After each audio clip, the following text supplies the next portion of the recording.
Sometimes there's a lot that happens when the jurors are not in the courtroom, like the fact that there is a fight to decide whether or not Cassie can have her husband in the courtroom being her emotional support. The defense attorney, Ana Esteveo, says, "We understand Ms. Ventura's husband, Alex Fine, may be present in the courtroom, and we expect him to be a potential defense witness, so we would ask that he be excluded." Which makes sense if he's also going to be on the witness stand. He should not be listening to another witness who also happens to be his wife and the mother of his soon-to-be 3 children. That makes sense. However, prosecutor Emily Johnson states more or less, "No, that doesn't make sense at all. We were advised of this approximately 10 minutes ago. He's not included on the defense witness list. Ms. Ventura's husband is here with his family to support his wife and testify publicly. We had, under the CVRA, she has the right to be treated with dignity and privacy, and she would like support in this courtroom as she testifies." To which lead defense attorney Tenny Garagos even states, "If I could just elaborate. What we have given the government is a witness list for our case in chief. The reasons are important because at this time, we can't really tell Your Honor who we know we would call. At this time, we can't say who definitely would call, and we certainly," the judge asks, "Wait, why wasn't this raised before this morning when he's here with his entire family inside this courthouse?" Wait, so he's already in the courthouse and they're debating to kick him out? Yes, he's in the courthouse waiting to come into the courtroom when Cassie comes in to testify. Cassie's brother is here, so is her cousin. "Your Honor, I apologize. I brought this up to Ms. Comey, but not Ms. Johnson yesterday. This is my fault. And then I didn't follow up on it last night. I apologize. We're not looking to not have her support people. Her brother is here who was around all the while in their relationship, and we have our application, Your Honor, is that Ms. Ventura's husband not be in the courtroom under Rule 615. Rule 615 is basically the don't be listening if you're going to talk rule. The rule provides courts with the authority to exclude witnesses from the courtroom to prevent them from hearing other witnesses' testimonies. I mean, the whole point being, it's to prevent witnesses from tailoring their testimony based on what they hear from other witnesses. So for example, if everybody saw the defendant, this is not about Combs, just like a hypothetical defendant, if they saw him kick a koala, then it would be unfair for the group of people to hear each other testify about how he kicked them, what he said after he kicked the koala, and then they all testify in a row. Another thing that the defense points out is that Cassie's husband at one point did send a threatening message to the defendant, Combs.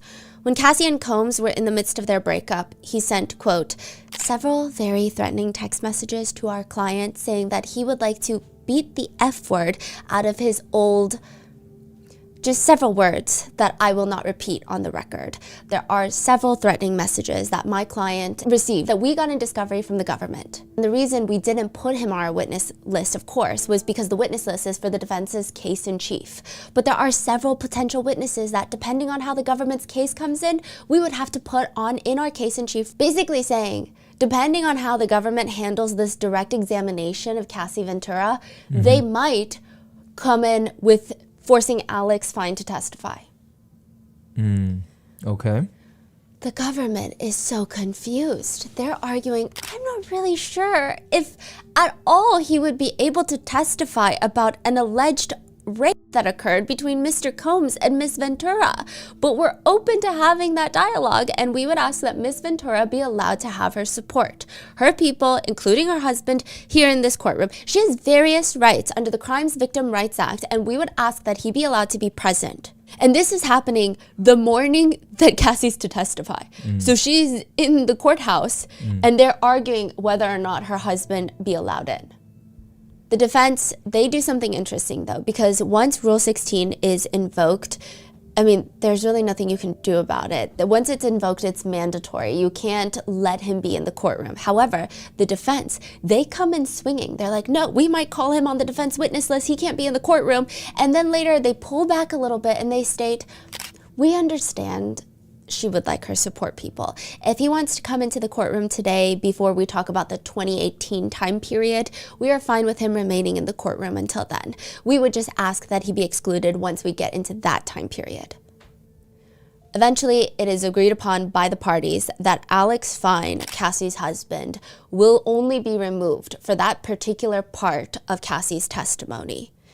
And it's hard to say what the real reason is on why the defense perhaps did not want Alex Fine in the courtroom. That's what I was wondering. I don't know. I mean, who could say, right?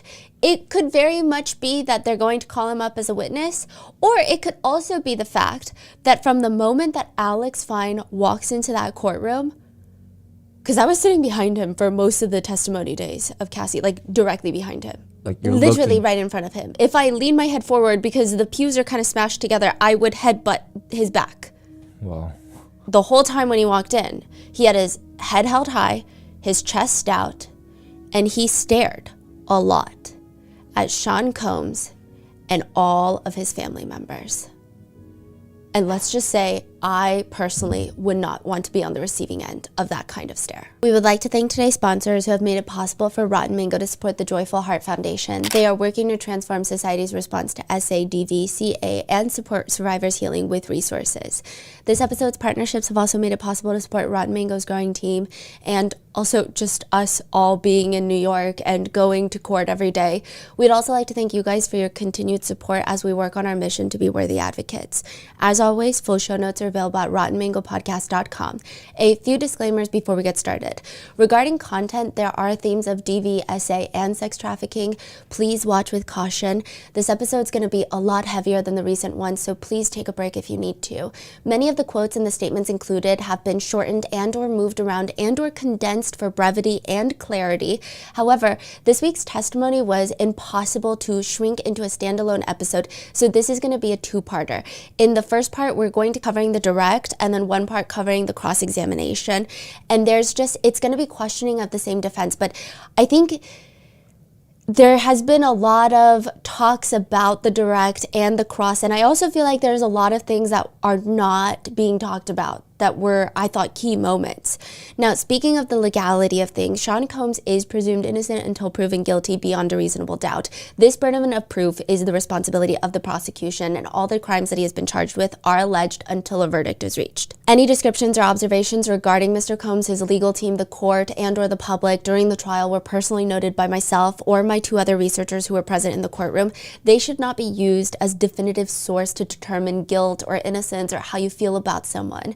I do want to make some clarifications for the last episode. I did see some comments that informed me that the giggling in the courtroom when Sean Combs told a male escort that he was in the import and exporting business is a Seinfeld reference. So that's why people were giggling, and someone comments, total insanity that Diddy was quoting that, but also very on brand. The cross-examinations from the defense team is, someone comments, is giving that he wanted to pull a Legally Blonde, but the witness did not fail to keep his story straight. So there were lots of Seinfeld, there were lots of Legally Blonde references, and also I was absorbed in the comment section of the last video because there's a good amount of people either in law school or attorneys already that were giving me insight on why perhaps Donaldson conducted the cross-examination the way that he did. And I thought some of them were correct. So if you guys are interested and need some closure on that, go check out the comments in the last video. But with that being said, Judge Arun is seated on the bench. He's at the very front of the courtroom. I have a courtroom sketch for you guys. Okay, so I am on the third to last pew on the back right side. Alex Fine, Cassie's brother, Cassie's cousin, as well as Cassie's legal attorney and two of his fellow attorneys are also in the row in front of us. And then in front of them are government attorneys. So there's prosecutors that are not working the case. So all of Cassie's attorney, the whole team is right in front of you. Right. You're looking at them. Yes, and every time Cassie takes a break or if we have a recess or if there's lunch, they will walk out with Cassie. And then they'll walk back in with Cassie, and they're literally right in front of me. Yeah. So the Judge Arun is asking, is the government ready to call their next witness? Yes, Your Honor. The government calls Cassie Ventura. This is the first time since 2018 that Cassie and Sean Combs are seeing each other face to face. Out of one of the double doors from behind where we're sitting, the door opens and in walks Cassie. She's wearing the long brown dress that you've probably seen pictures of her in already. And there is so much tension in that moment. The main thing that I oddly recall in what I wrote down is the noise. Yes, I'm like visually seeing everything and I'm visually like trying to analyze everybody's faces. But for some reason, the only thing that stands out in my recollection of that moment and my memory is that it's the noise, like the sound of the door opening and the sound of her walking on the carpet, because I felt like it was that quiet. Wow. It was just so intense. She does not look at anyone when she walks in. She keeps her eyes glued to the front, but it's not like she's holding her chin down. She's not looking down. Her shoulders are back. Her stomach is like 2 watermelons. I mean, she's heavily pregnant. I don't even know how she's walking and not waddling. She's like, what, 8.5 months? Yeah. Additionally, when she sits at the witness stand, she has to lean in at times to speak into the microphone, which I'm sure just cannot be comfortable. She walks in, sits at the witness stand, and Combs, from my perception, is statuesque. And maybe it's in my head, but he feels more frozen than normal. And it doesn't even feel intentional. Because I think previously it felt like, it seems like he's trying to not give reactions. He's trying to be as still as possible, but this feels very naturally still. And when she walks in, like the whole time that she's walking down the aisle past us, like everybody's body is pivoting towards Cassie as she's walking. So our whole bodies are moving with her. Same as Sean Combs. He's watching her walk down the entire length of the courtroom. She does not look at him. And she sits down, and I obviously listened to a ton of interviews of Cassie when I was doing like my 8-hour Diddy arrest series last year. Her voice was raspier when she was younger. Perhaps it was her environment. I know, like there's a recipe of restraint that I keep when I do a record. Her voice is actually really soft, which I know some people are gonna be like, oh my God, she's faking it. But it didn't feel like that. She didn't sound like she was trying to sound meek and like so soft. It just sounded like she was very calm initially. Nervous, but calm. And I wrote down in my notes, because I heard, which we're not supposed to be talking in the courtroom. We're not supposed to be responding to evidence. We're not supposed to be having any sort of conversations. But I do hear someone whisper behind me, she's so beautiful. Prosecutor Johnson, who does the opening statement, she takes the podium right next to the jurors. She's blonde, it's a bob, I love it, she looks good. She looks at Cassie, and I will say the two of them, I'm sure they've seen each other countless times by this point, and again, maybe I'm overthinking things, but I thought maybe this is why Johnson did the opening statement, because when I was doing that recap episode for you guys, I like shortened and condensed that opening statement and like pulled the parts that I felt were the most emotional, but in the courtroom, I think it was like an hour long of an opening statement, and the cadence was a lot slower. So there were a lot of people that were in the courtroom that were slightly confused on why she was the one that did the opening statement. But that day, I'm like, okay, maybe this is why. Because the way I interpreted it, Cassie is looking at Prosecutor Johnson, and she looks very safe looking at her. She's not really looking at many other people. She's either looking at Prosecutor Johnson or her family, who is right behind Prosecutor Johnson, sitting in the pews, and then I'm like right behind them. So, I mean, not that she's looking at me, but you get it. Like, I'm just giving you an idea of where we are. And she just stares at Prosecutor Johnson, and she looks like she's more at ease when she's looking at her. So she keeps leaning in to talk into the microphone, very pregnant. At a sidebar, lead prosecutor Comey even brings up to the judge, this witness is very, very pregnant. We are afraid she could have the baby over the weekend. We want her off the stand before the weekend. So it's that big of an issue. At times, Cassie's kind of supporting her belly. She doesn't really try to draw attention to the fact that she's pregnant. She's not like rubbing her belly, trying to gain sympathy. Not that I think that's a thing that someone would do, but she just seems uncomfortable. She's like trying to move, put her hands under her belly to maybe support it up, or put her hands on her hips. There's a box of tissues next to her. And how many hours you say she was sitting there in that position? I mean, it's like hours at a time. So right? It's the jurors come in. Judge Arun really tries to do 9:30 to 5. It's like a 30-minute lunch, and then maybe a handful of 10-minute breaks, like maybe 3 10-minute breaks. And she's sitting on this wooden bench for majority of the day. Well, I think it has some cushions, that one. Oh, okay. But still very uncomfortable. Yeah. Yeah, very uncomfortable and very cold. Everyone in the courtroom is cold, and she looked cold as well. And it's just so silent. You can hear the sketch artist just like furiously drawing on their little posters. Through Cassie, the jury learns that she is 38 years old now. She was in an on and off relationship with Combs for a little over 11 years. She ends up signing to his label, Bad Boy Records, which notably, if you remember Notorious Big, Biggie was signed with Bad Boy Records before his murder. We're gonna get there. Cassie states that she signed a 10-album deal with Bad Boy Records. She releases one album in 2006 and then never releases another album again. Furthermore, Cassie states that she was in a platonic friendship with Combs when she signed him, and it wasn't until her 21st birthday that things start getting intimate. Side note, they are 17 years apart. Regardless, she says they go to Vegas to celebrate her 21st birthday.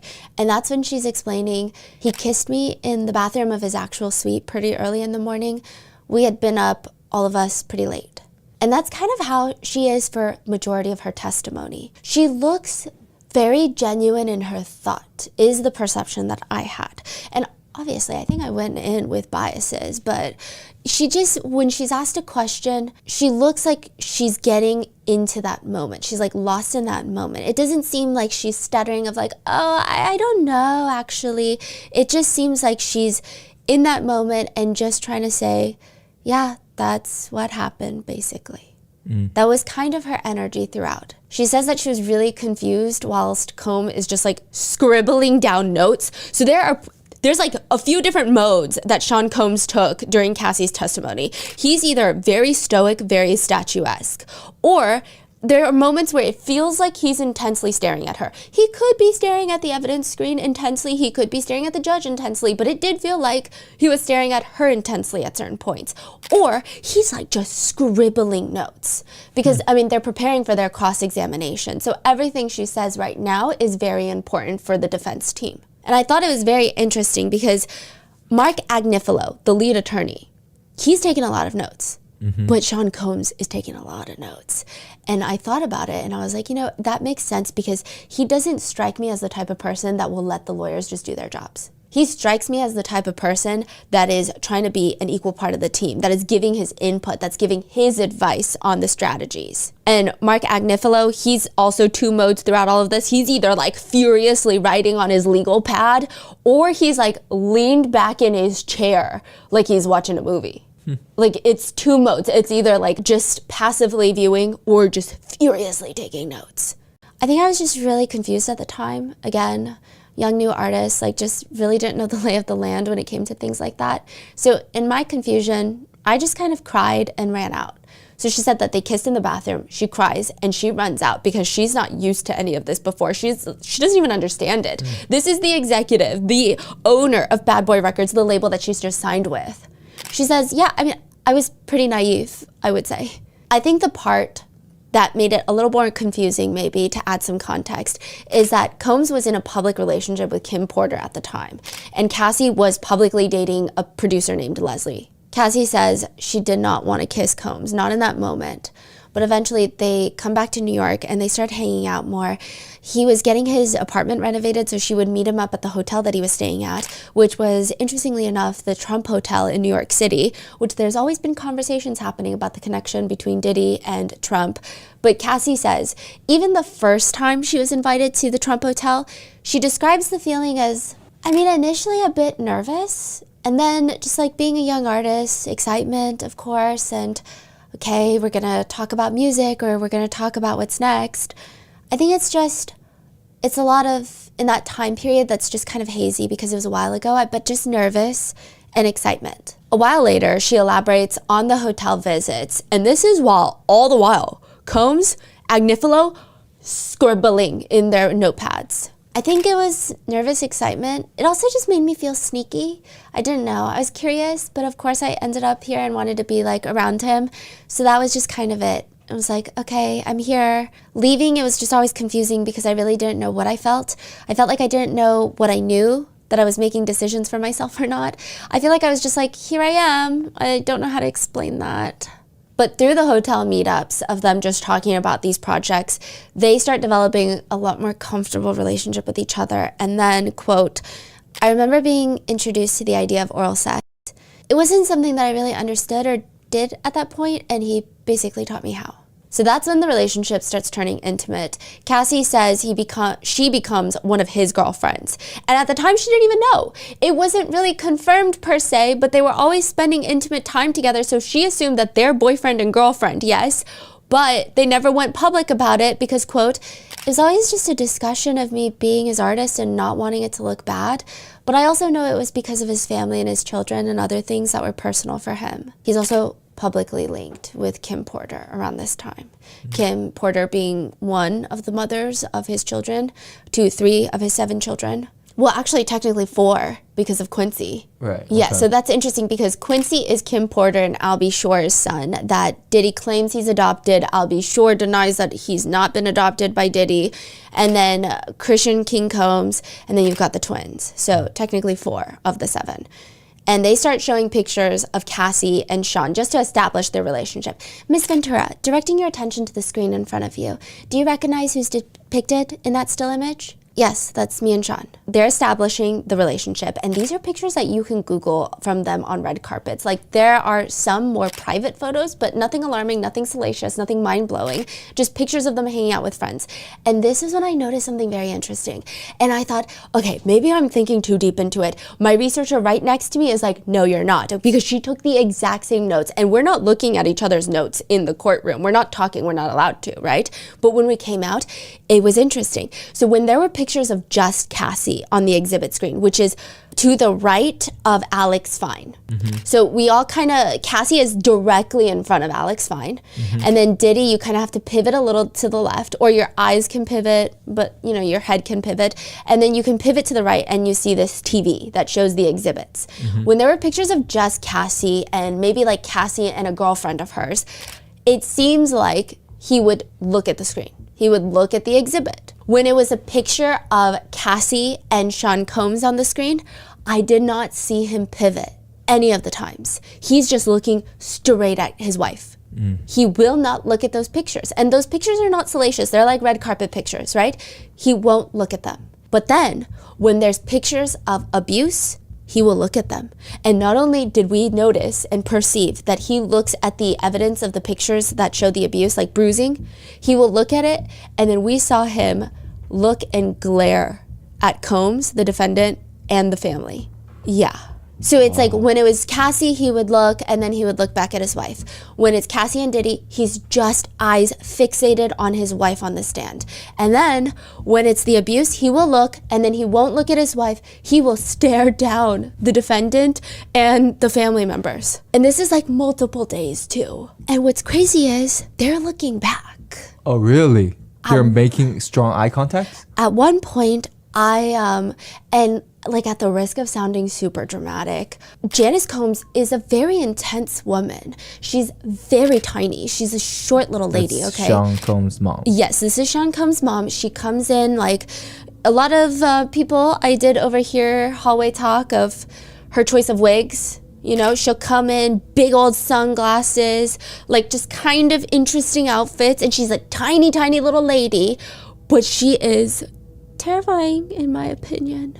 There's something about her that is so terrifying. So there's this moment where Janice Combs, Sean Combs' mom, I thought she was side-eyeing me.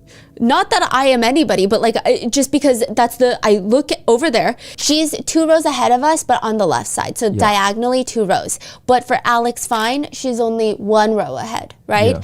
And I see her and she's like, her head is still towards the front of the courtroom, but her eyes are peeking over her sunglasses, and it is the most intense side eye I've ever seen from anybody. And I was thinking, what did I do? Like, did I accidentally bump into her at the restroom? She was not looking at me. She was looking at Alex Fine. And she held that glare for, oh my God, it was the longest glare ever. Really? Was it Alex aware of that glare or? I don't think so. But it was a really long glare. Just so intense. And with that, there are a lot of things that have gone viral now with the direct questioning or the direct examination by Prosecutor Johnson. So she's standing at the podium. Miss Ventura, do you recognize who is depicted in Government Exhibit 2A501? Yes? Who is it? Scott Mescudi or Kid Cudi, as people know him. We dated in 2011. We worked together for a brief period. Cassie says that when they were dating in 2011, she did not tell Sean Combs, but he did find out. How did he find out? He actually found out during a freak off in LA. He went through my phone, and I believe he saw emails between me and one of Scott's staff members. It was about bringing my toiletry bag to my house or something like that the next day. What was his reaction after he saw those emails? I just remember him putting like a wine bottle opener between his fingers and like lunging at me. His eyes were blacked out, super angry, and I just had to get out of there. It was actually another time that I was able to get out of a freak off. She runs away to another hotel, gets her burner phone. So she's got a burner phone so that she can call Scott. Eventually, he picks her up. She's saying, this whole situation is not going to be resolved if I just keep running away. She's like, I gotta go and just explain to Sean what's going on. Like, we were on a break. Maybe we're moving on. Maybe we're all moving on, you know? And it's not like he's not seeing other people. She says, when I arrived at his house, that was the house where his bedroom was on like the top floor. It's this massive mansion in LA. So I went into his room and he was irate. He was just so angry. And when I was in the room, he told me about the videos that he had, that he was going to release of me and how he was going to hurt Scott and I. So that was all said there. And then I just ultimately left. When I was leaving, I was more than ready to go. Sean, kicked me in the back on my way out. So I just had a big bruise on my back. I fell to the floor and then left. I had a large bruise on my back.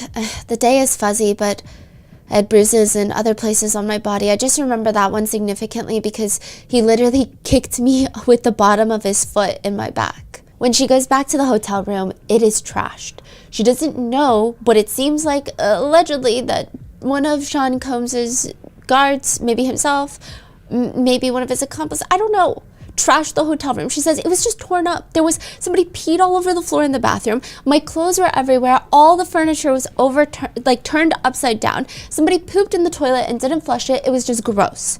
So she gets another hotel room with Scott, and that's when she sends an email to her mom and Scott just in case as a record. It reads, threats. The threats that have been made towards me by Sean Puffy Combs are that he is going to release 2 explicit sex tapes of me. One on Christmas Day, maybe before or right after, and another one sometime soon after that. He has also said that he will be having someone hurt me and Scott Mescudi physically. He made a point that it wouldn't be by his hands. He actually said he'd be out of the country when it happened. Wow. Soon after that, Cassie flies home to Connecticut to be with her mom. And within hours, her mom is taking pictures of her giant bruises on her back because she's like, no, something's not right. You abruptly fly to Connecticut and now, like, what happened? I'm sure her mom has like a sixth sense. This is her daughter. Cassie tells her mom that, no, this is the first time that Sean Combs has ever been abusive. She says, I just wasn't ready. And I was also just terrified because the prosecutor is asking, why didn't you just tell her the truth? Like, that this has been going on for so long. Like, it's not normal. What's not normal? Just constantly being bruised up by the person that you love or that says they love you. Like, you can't justify it to anyone, just especially not your mom. At that point, Cassie requests that Scott and her break up. At this point in the testimony, Cassie requests a break. And so she walks out abruptly. Her husband is also following her out. Now, I will say that Alex Fine the whole time, he doesn't look happy, especially when he's looking in the general direction of where the defendant and the defendant's family are sitting. I would not even say that he looks stoic or neutral. He looks kind of pissed. But when he's walking out after Cassie requests a break, he looked like he was like ready to burn the world down for her. Really? Yeah, he looked very upset, but in like a protective way. It didn't just look like he's like, I'm so angry, you know? He seemed very upset. Like, I think he's upset at the fact that his wife is going through this. After that break, Cassie comes back to tell the court that in Connecticut, because Kid Cudi had come to Connecticut with her, she just wanted to break it up with him. She said it was too much danger, too much uncertainty of what could happen if they kept seeing each other. When you say danger, what specific danger were you worried about? I mean, Sean said to me before I left LA that he was going to hurt the both of us. And I at least took that in my mind, like, if I stay in this situation, we both will be hurt. If I don't, no one will be. He mentioned that when we were out of the country, that Scott's car would be blown up. He wanted his friends to be there to see it. When you say he wanted his friends to be there to see it, who is he? Sean wanted Scott's friends to be there to see the car get blown up in the driveway. But after that incident, Cassie Combs and Kid Cudi do end up meeting up with each other. And this is like information that I have not come across until the testimony at Soho House in LA. The purpose of the meeting was to discuss the relationship that we were no longer in. Yeah, and the only thing I remember from the end was Scott asking Sean. Scott said, "What about my vehicle?" And Sean said, "What vehicle?" And that was the end of the meeting. Wait, they met up and talked about, we don't know. Yeah. At all. Just that they're no longer seeing each other. Okay. And that was the part with Kid Cudi that everyone has been talking about. And I think the internet has been speculating that potentially he could be called to testify. Kim Porter was brought up a lot. And I think it was interesting for her to be brought up in the presence of also her children. Now, a picture from the 2006 BET Awards pops up on the exhibit screen.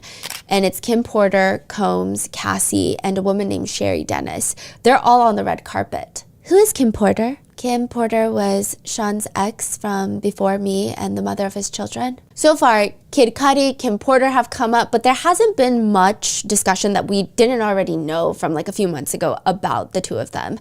But also, the infamous Suge Knight comes up. If you need some context, it's like, I genuinely think Sean Combs lived 10 different lives. Suge Knight is like from 5, 6, 7 lives ago. Cassie says, Combs and Suge Knight's, yeah, we're rivals. Which is very valid. Combs had Bad Boy records from New York. Suge Knight had Death Row records for LA. They had Notorious Big, Sean did. And then Suge Knight had Tupac. And so they got the infamous East Coast, West Coast hip-hop rivalry, which semi-results in Tupac and Biggie Smalls' death, their murders. There's actually quite a bit to unpack with Suge Knight. And this is how Cassie describes the incident at the Melrose Diner, where Suge Knight is shot. And there's speculations that Sean Combs had something to do with it. Cassie says, Sean and I were having a freak-off at one of his homes in LA. And I just remember we were kind of like just chilling at this point, and D-Rock, one of the security guards, came in and he said that Suge was down at Mel's Diner, which was just right down the hill. And they quickly packed up and drove down there. What was your reaction? I was crying. I was screaming, like, please don't do anything stupid. I was just really nervous for them. I didn't know what it meant, what they were going to do. I saw them get dressed and leave the house. And you mentioned that they returned. Is that correct? Yes. Approximately how long between when they left did they return? It really wasn't that long. I couldn't imagine. It was probably like definitely less than an hour, 30 minutes, 30, 45 minutes tops. When they get back, the prosecutors, they now want to focus on the guns. Have you ever handled Sean's guns? Handled? I've been handed, yeah, but scared. Who handed a gun to you? I don't know specifically who, but it was some security guard in the car. Approximately when did this happen? And what do you recall about that night? I just remember we took mushrooms and I was like really high and I was handed the gun to just hold in my bag. But I was just freaking out the whole time that it was gonna go off. I hadn't used or learned to operate a gun at that point, so. Wait, is this like kind of like the J-Lo situation? Yes, so this might be important later because if you guys remember, there was an incident a while back, and this is when Sean Combs Diddy was reportedly dating Jennifer Lopez. There was a nightclub shooting, and it is alleged that J-Lo had a gun in her purse as they left the nightclub. This is what we said about it months ago. As they're dating, both of them get arrested in New York City for a shooting that happens at a club. Diddy had been at this club with J-Lo, Shine, which is like a musical artist that he had just signed, I believe, and his bodyguard, Anthony Wolf Jones. The four of them were at a club when an argument breaks out, and somehow that escalates to shots being fired. Ultimately, 3 people get shot. There are witnesses from the club that are certain that they saw Diddy holding a gun in his hand. Diddy's protege, Shine, was also holding a gun. And according to a witness, that's what the witness remembers, but they fell to the ground because they had been shot in the shoulder. Another bystander, she had nothing to do with the initial fight. She doesn't even know these people. Her name is Natanya Rubin. She was shot in the face by Diddy, she claims. Shine, the 18-year-old musician, gets arrested at the club. Diddy and J-Lo had already left by the time that cops come. They ran straight to the car. Side note, some allege that Diddy zipped out of there, leaving his girlfriend behind. But either way, they both end up in the car being chased by NYPD. I think they run like 11 traffic lights before they're finally pulled over. And inside the car, some sources allege inside J-Lo's purse was the gun because Diddy would make her. Anyway, long story short, there's a lot of allegations that Diddy was the shooter. They all get arrested. J-Lo's charges are dropped. Now it's just Diddy, his bodyguard, and his musical protege, Shine. But Cassie states she had that gun in her bag. It was in my bag for the duration of the club visit, so like about an hour and a half. And how did you feel while the gun was in your bag? Just terrified. I didn't want anyone to touch me, come near me. I just stayed like sitting in the back. After you left the club, what did you do with the gun? As soon as we got in the car, I gave it to whoever the security was. I just didn't want it. I had no idea why I had it in the first place, and I just wanted to not be holding a loaded gun if I was. Speaking of guns, Cassie testifies that there are a lot of guns inside the Combs homes. Firstly, he has a lot of homes. Secondly, he reportedly has a lot of guns in those homes. Cassie says she personally saw guns in his New York, LA, Miami, and Jersey residences, just like laid out on the table by security, handguns. She says, yeah, maybe there was no point in those guns being laid out on the tables. She said it felt psychological. She says it's a vague memory. Just they came out here and there and guns were taken out here and there. So like, just I always felt like it was just a bit of a scare tactic. I didn't really know for what purpose. However, Suge Knight is now in prison, and he has always been suspicious of Sean Combs, and he still does jailhouse interviews saying that he's suspicious of Sean Combs. But since we're on Suge Knight, we also have to talk about Notorious Big real quick. Cassie mentions that there are aliases that the two of them would use to book hotel rooms for these freak-offs. Cassie went by Jackie Starr, Veronica Bang, and Anita Crawford. Combs went by Frank Black or Frank White. She's asked, turning to Jackie Starr, why did you use the name Jackie Starr? That was a name that, I don't know who came up with it. If it was him or me, that I just used to actually book dancers. So I would use that name instead of my own name, and then just started using it as a hotel room name. But she never mentions why Combs was named Frank Black, or Frank White. But if you look online, Biggie Smalls would often refer to himself as Frank White. He got the name from a movie character who, quote, goes from ashy to classy, and he would sometimes be called Black Frank White, because it's just a big part of his lore. So if you're not familiar with the Biggie lore, I will link that episode below, or just wait, because there have been whispers that the conversation is going to arise again. Biggie has since obviously passed, but there's whispers that it's going to be a bigger conversation later on. Prince is also brought up. What? Cassie is explaining that one day she was with her makeup artist, Mila Morales, at the Beverly Hills Hotel. And one of the friends, she's just there with a group of girlfriends. One of the friends is like, do you know that Prince is having a party at his house? He's going to perform. I mean, we gotta go. It's like a once-in-a-lifetime experience to see Prince at a private performance. So Cassie shows up. She says, we arrived and went downstairs. There weren't that many people there, and Prince wasn't performing yet. So we were just there, and I saw some executives from like BET. I saw different people that I knew through Sean, and then suddenly I heard that he was there. Prince or Sean? Sean. Huh. She did not tell him. Because, I mean, it's not like she thought that if she told him, he was going to say no. It's not that he asked and she lied. She just was with her girlfriends. And then the night ended up at Prince's house at a party where there's a bunch of other people. Mm-hmm. Cassie says that she immediately books it out of there, though. Just like runs as fast as she can for the hills into the front yard because she could tell that he was angry. She says he came after her, quote, it's a little fuzzy, but the most distinct memory I have is like running and falling into the bushes in the front yard. And like, I don't know if at that point he was over me. I have no idea. I just remember falling in the bushes and then getting up quickly, getting into the car and getting back to the hotel. He follows her to the hotel where the makeup artist, Mila, is asleep on the couch. So he bursts in through the room. She's like, please, can we just like fight in the bedroom? And she says, we had this bad fight. He beat me up in that room. He was throwing luggage at me, just calling me all kinds of names. Is he just very jealous, controlling? Yeah. Now, there are allegations that before the trial, that Prince's name might come up during the trial. It could be referring to this. It could be referring to further allegations that Prince and Combs would party together. People thought it was strange, but most people seem to agree that the relationship between Combs and Prince was more professional, distant than close friendship. Now, side note, more celebrity names will come up during the cross-examination of Cassie, which will be covered in the next one, but the most important name that I think that came up during the direct, I will say, when some of these big names came up, the jurors seemed a lot more attentive, a lot more awake. Like the minute that Kid Cudi came up, they're like jotting notes. Like these names are, I mean, a lot of people know these names. especially Kid Cudi for some reason. Now, there is this moment, though, where the government requests back-to-back exhibits to be shown to the witness, to Cassie, but also to the open court. And all of them are pictures of male escorts, which, side note, Alex Fine does not appear to be looking at the pictures of the male escorts. And I don't think it's because he's upset and like shocked at his wife having gone through this. Like, some people are trying to make it seem like, she had so many partners, he's so disgusted.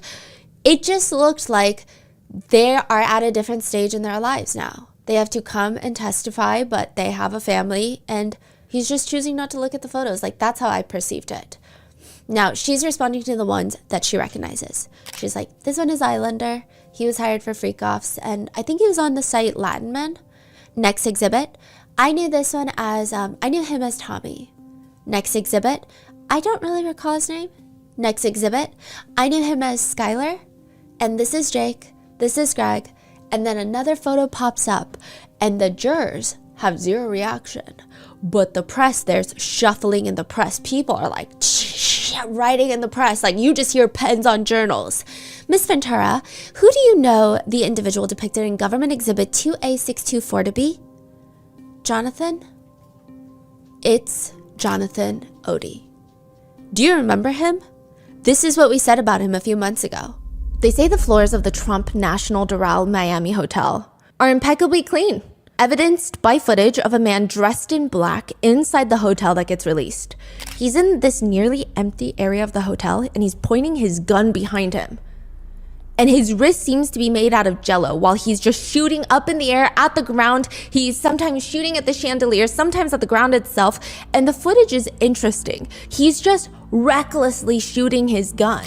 He's slipping on the freshly cleaned floors multiple times. He's wearing just socks on tiled floors. Then he gets up and then shoots around like his wrist is made out of jello and then starts running, trips again. Honestly, if you told me this is movie footage of a man who is shooting at ghosts, I would potentially believe you. But it's not. It's real footage. It's real footage of a man screaming, "Come out, motherfuckers," while shooting at the ceiling and in the lounge areas. This man also grabs an American flag to drape over the front desk of the hotel. This is during Trump's presidency. He goes behind the counter, starts breaking, smashing the computers. When the Miami-Dade police arrive, a shootout ensues, both sides are firing, and in the commotion, the gunman manages to flee. He is found later hiding near the elevators with gunshot wounds to his legs. 1 gunshot to the right ankle, 2 to the left leg. Interestingly enough, most of the shots fired by the man were into the floor and ceiling, and ultimately the only one shot, thankfully, was himself. The man, Jonathan Odie, is arrested. He's a stalker for a website called dancingbears.com. It's an X-rated website where male dancers put on big bear masks and have intimate relations with women. But he continues rambling about, quote, Obama is Osama. Trump makes his money on gas. Kill all the police in the street. Useless, good for nothing, nada. All of you. Laws are corrupt. Police death has come to you. You be judged. Die for now and for hell and for all of eternity. People in the streets are going to shoot you. Get heart attacks. You're all dead. I'm going to let them know to put a bullet in your head. My dog, Bubbles, you got to let him out of the apartment, Bubbles. If he does not eat, he will die. He then proceeds to pass the officers his house and car keys. Don't hurt my dog, Bubbles. You don't have... Time in the United States? Yeah. Just my dog, Bubbles. He continues on his rambles. I have a settlement. I have a settlement with the former president of the United States, Obama. I have a settlement with the current president of the United States, Donald Trump. And I have one with P. Diddy. Excuse me? After the hospital, Jonathan Odie is brought into an interrogation room. Here's what I want you guys to know. Diddy and Ross, which they're good buddies, okay? And they're gay. Ross? Rick Ross. The police are confused. Who is? Diddy and Ross and Khaled. They're all gay. Okay? DJ Khaled, Rick Ross, Yeah. and P. Diddy? Yeah. They all gay? Yeah. Gotcha. You know the Illuminati group that I was telling you about? He puts his hands up in a triangle shape. The Illuminated group, you know, the Illuminati, which is an elite group, okay? Individuals which run the whole country, all right? What I did this for was to basically transmit a statement to the American people because they want the United States to fall. They've been creating chaos and confusion in the United States. They want the United States to fall. You have the Illuminati, basically, which means illuminate. They do satanic ritual abuse, which is basically CIA mind programming techniques to their own family and kids, and they bond that way. They do animal abuse, killing of animals, blood sacrifices, and everything in the Bohemian Grove. You know, where the bushes go. Okay, how do I know this? Yeah, that's what I want to know. How do you know this? Sean Combs. Puff Daddy? Yeah. P. Diddy, whatever you call himself these days. Yeah, go ahead. Yeah, he's part of what's called the Boule. The Boule is a branch of the Illuminati. Okay. It's the black people. Okay. I'm from Africa, so I'm not a racist. Okay, you my brother, so I like black people. Okay. My mom, I was raised by an African woman in my house. Okay. And the police are like, okay, right, okay. So I have this settlement with Sean, and he belongs to that agenda. That's why he's so famous. They land over contracts. Okay. He leans in, he puts his arms on the table. I had sex with Cassie and Sean. Basically, he would tell me what to do with Cassie. I had like 15 encounters, and I heard a lot. Because when they would do it, Sean talks a lot on the phone and on the TV with speakers and stuff, and I'll be in there. I was like a slave. Yeah, for them. That's what I was. He leans back. So I caught herpes. He goes on. What is going on? Yeah, I mean, it just seems like the ramblings of someone who is a little unhinged. He leans back and he goes on to explain that Diddy's 2 attorneys asked him to turn in a video recording. Those 2 attorneys are also involved in Michael Jackson's death and the Illuminati. It's unclear, but it seems like he's stating a video was recorded of this supposed encounter and he turns it in, but he also states, they gave it back to me accidentally, and it's possible that I threw everything out, but it's also possible that I could produce a copy. I'm not sure. Now, how does that lead up to him going into the Trump Hotel with a gun? My settlement put me in a box. Basically, I couldn't talk because otherwise I'll be sued. So I let it be, but they've been following me, and they've had, Mark Garrett has had the FBI on me, has had other agencies looking at me and spying on me, okay, because they want to set me up as an extortionist, like if I was extorting Sean for money. It's wrong.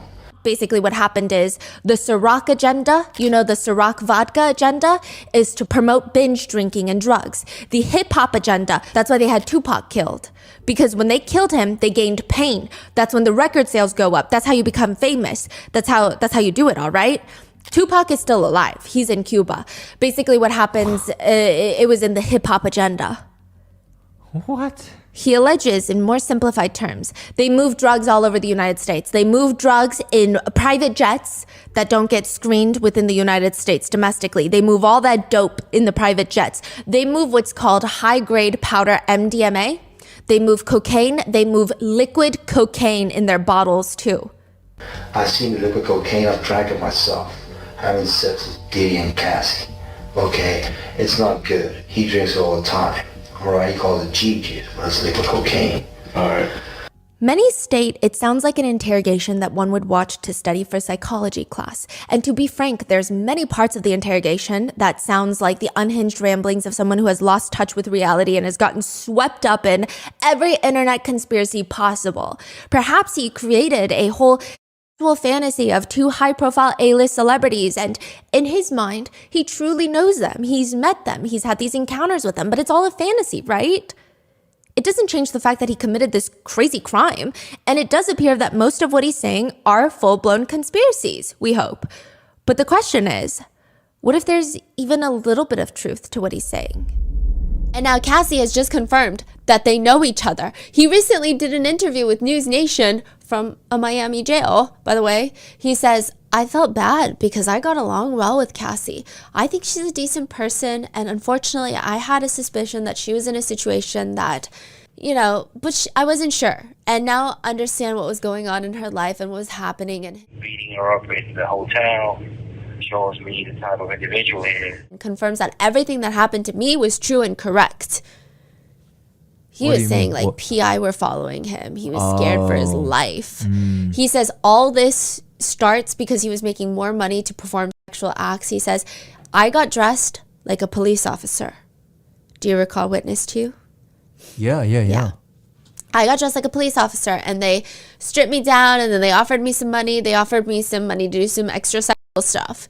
He describes everything pretty distinctly. He says the freak offs, candles, he would just sit in the corner sofa, watch, and he'd tell her, give instructions what to do to perform it. Rub baby oil. Then he'd tell me, rub baby oil on her, perform oral sex. He says that he probably engaged in 15 sessions and he would get paid about $800 each time. He says the biggest issue, though, that he had was Cassie just seemed so drugged out that he decided, I feel like she's going to die one day and they're going to blame it on me. So he says that he records a video at a freak off because he's scared. He says, quote, because after she passed out, I decided to record that. So in an event, anything worse happened if she died, anybody died, they'll be on camera, they'll be on video. Like, I wouldn't be responsible for any of that. He records it, but they catch on. He says Combs and two associates in ski masks start coming to get him, and Combs just starts threatening Jonathan. That's what he's accusing. Eventually, allegedly, Jonathan signs an NDA and takes allegedly $5 million of what some might call hush money. It's unconfirmed, but there is a screenshot of an agreement floating around on the internet. We don't know how accurate it is, but he did immediately start going on a real estate shopping spree in Florida. Did he buy something? Yes, he bought like a bunch of real estate. Now, hold on to Jonathan Odie because he's going to come back in the next episode as well.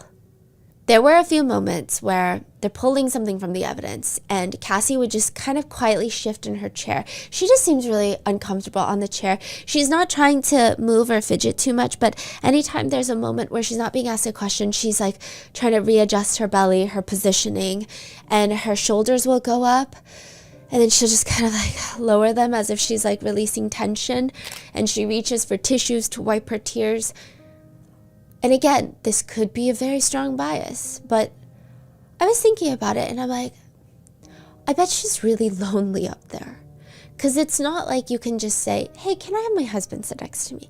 Hey, can I like go and meditate for 10 minutes or like go cry in the bathroom? I mean, she can take a few breaks here and there, but I imagine that feeling to be very lonely. Like your brother, your husband, your cousin are in the courtroom. They're so far away. And there's all these scary people in between, and scary, not like threatening, but, attorneys are scary. They're intense. The jurors are just sitting right next to her. Mm-hmm. And it's just like, yeah. Prosecutor Johnson asks, and how did you learn what a freak off was? Within the first year of our relationship, Sean proposed me this idea, this sexual encounter that he called voyeurism, where he would watch me have intercourse and sexual activity with a third party, specifically another man. When Sean first proposed freak-offs, what was your reaction? Oh, I just remember like my stomach falling to my butt, like just the nervousness and the confusion in that moment. I think I was 22 at the time. I just turned 22. I didn't have a concept of how that would be a turn on, but I also felt a sense of responsibility with him sharing something like that with me, So yeah, I was confused, nervous, but also loved him very much and wanted to make him very happy. So how did Sean describe voyeurism to you? He described voyeurism as a fantasy that he had where he would want to see me having with another male and having sexual interaction. Yeah, he would watch. What was your reaction when Sean told you about voyeurism? I was shocked. I wasn't expecting anything like that. I just really, at a loss. I didn't know how to react. I didn't want to upset him if I said that it scared me or if I said anything outside of, okay, let's try it, because I was just always down for the things he wanted to do. I was really nervous, really, really nervous. What, if anything, did Sean say to you about swinging? Swinging was brought up separately, and it was a lifestyle that he taught me about couples that switch partners. And yeah, I didn't really have too much knowledge of it. Did you agree to try a freak-off when Sean first proposed one? I did. Approximately how old were you when Sean first proposed freak-offs to you? I think I just turned 22. And how did it come? How did the term freak-off come about? I honestly don't remember exactly how it came about. Can you describe for the jury, when you say the term freak off, what that entails? Basically, it entails the hiring of an escort and setting up the experience so that I could perform for Sean. And what did the performance involve at a high level? The performance involved... I'm sorry. She seems to start getting emotional.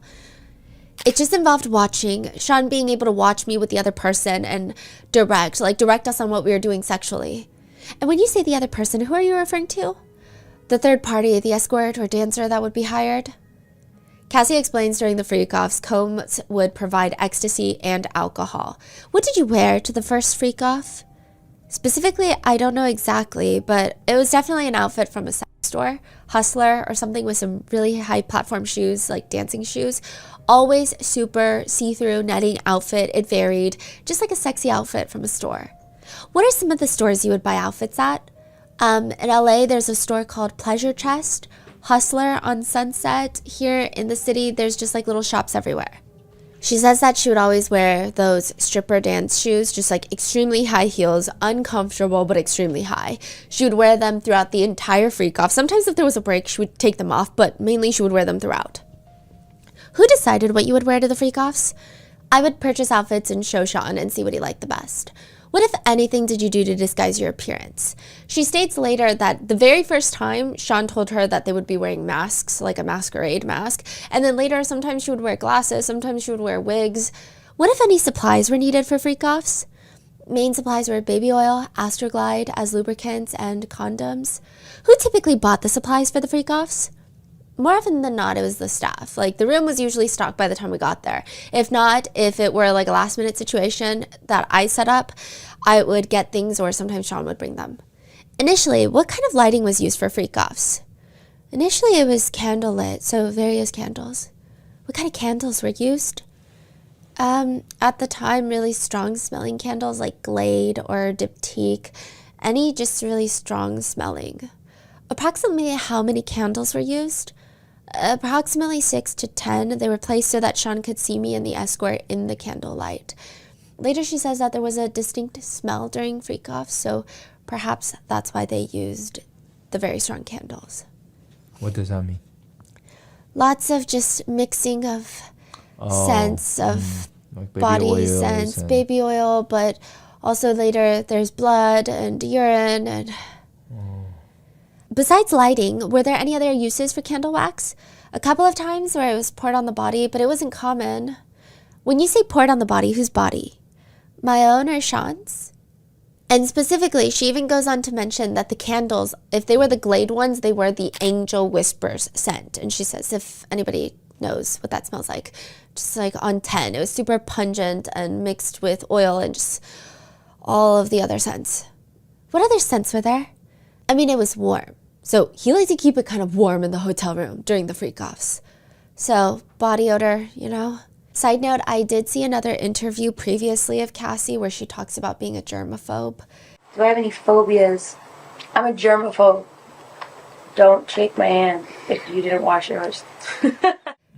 Yeah, and she does seem like very squeamish every time she talks about these incidents of like the freak-offs. How was the baby oil used during the freak-off? It was just as important as everything else being there. We used it quite a bit. Can you please describe what happened at the initial first freak-off? We took drugs, we had a conversation. Sean had a conversation with the dancer, and then shortly after he came down to the room and performed and stood in the doorway and danced for a little while I just watched and while Sean watched us. What happened next?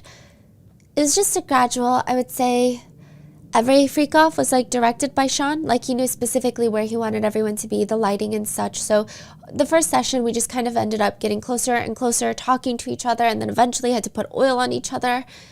Yeah. You used the word session. What do you mean by session? A session in a freak-off would be like one full time, the escort, until basically they finished. Do you recall how many sessions you had with the first escort at the first freak-off? I believe we had at least 2. After this freak-off, how did you feel? Well, I was high, so there wasn't too much feeling. I think it was a mixture of dirty and confusion, like, okay, he's really happy with me and I did something right, so just really confusing.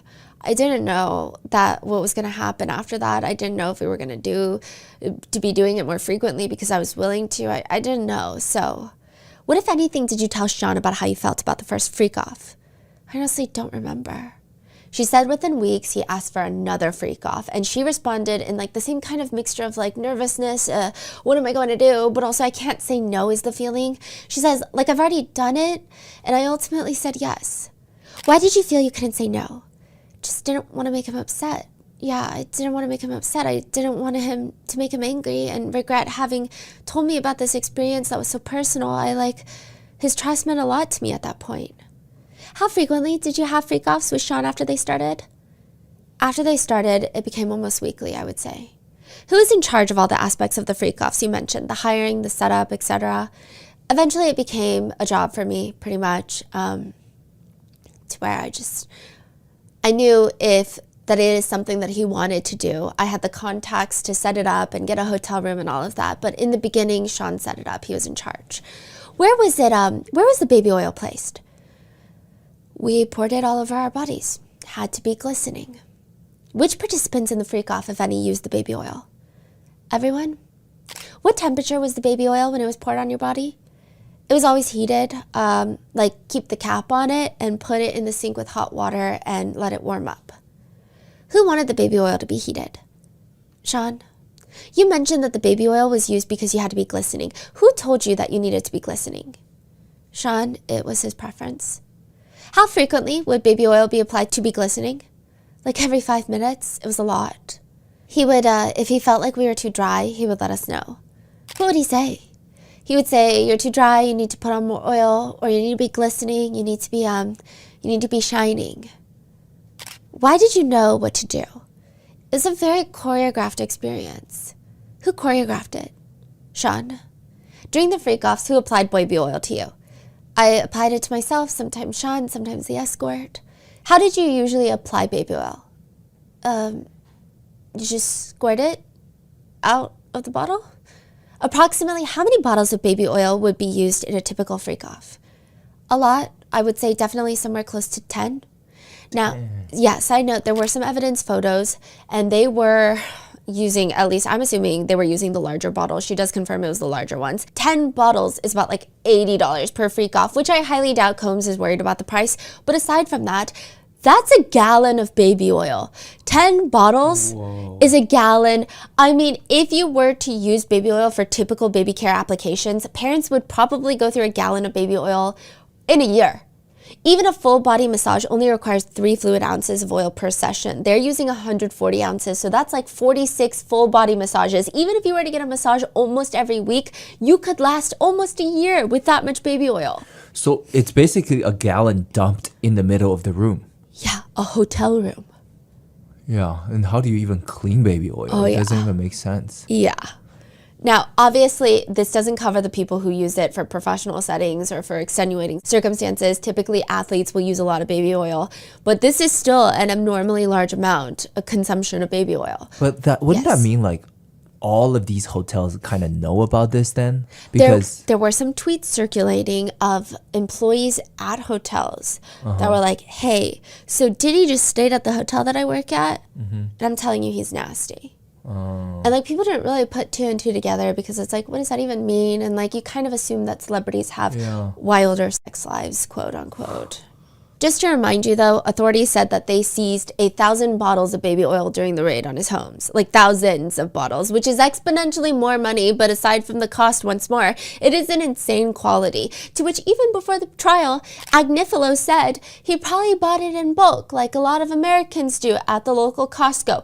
I'm paraphrasing, and I do think that before the trial started, I was like, sir, what a crazy thing to say. I think you're absolutely insane, and you got a few bolts loose, right? But now I'm like, yeah, no, Mark Agnifilo would say something like that. He'd just be saying stuff, and him and Brian Steele, I feel like they say stuff, and I believe that they believe what they're saying. Like, it's the craziest thing. It's like, I feel like you might genuinely believe that. Maybe I'm naive, and I think maybe they're just that good. Like, they say it with their full chest, but it's also just like their whole demeanor. Anytime that Mark Agnifilo is talking, he sounds like the type that would be like, I mean, yeah, bulk buying does make sense. Like, that's the vibe he gives me. So it did get me a little bit confused. I mean, maybe they're just super convincing, and maybe that's why they're getting paid allegedly 7-8 figures to be on the defense team. I don't know. Both of them do have that teddy bear dad aura, which I'm saying this because I'm sure the jurors are also receptive to the attorney's vibes and energies inside that courtroom, especially when you're there all day, Monday through Friday. I mean, you can't avoid people's quirks and personalities and sometimes charisma. Now, I do think, interestingly enough, Brian Steele and Mark Agnifilo are more charming when the jurors are not in the room. Really? During the hearings. What does that mean? So they'll be talking to the judge about even debating that Cassie's husband shouldn't be in the room, right? And I don't think that action is charming, but it's the way that they phrase things and the way that they try to make jokes at certain times. Not jokes because nothing's funny, but there will be an awkward moment and they'll kind of lean into the awkward moment. So it's very interesting. I'm curious to see how it translates to the jurors in the next 7 weeks. Now, Prosecutor Johnson continues. After a freak-off, can you describe the condition of the room where the freak-off was held? The room was usually pretty bad off. There was oil all over the walls, the door handles, the bed, the sheets. We often would get to the room. I would need to call and ask for extra linens and towels and stuff like that to try and mitigate those problems, but oil, candle wax, all over the place. So she would ask for extra sheets and try to cover the couch. But, I mean, you're not really a gallon of baby oil. You described wax and oil damage. What else, if anything, was soiling the linens? Sometimes blood, urine. So starting with blood, how would blood get on the linens at freak-offs? I was expected to have freak-offs on my period. Did you want to have freak-offs on your period? No, I don't think anybody really wants to do that. And you also mentioned urine. How would urine get on the linens at freak-offs? Sometimes Sean would have, he would have the escort urinate on me. Sometimes there was so much going on, I don't know how they got soiled the way they did, to be completely honest. So focusing on the urine, did you want an escort or Sean to urinate on you? No. And before that happened, what, if anything, did you discuss about being urinated on? There was no conversation. It just was a turn on for him, so it happened. Can you please describe how it felt when this happened?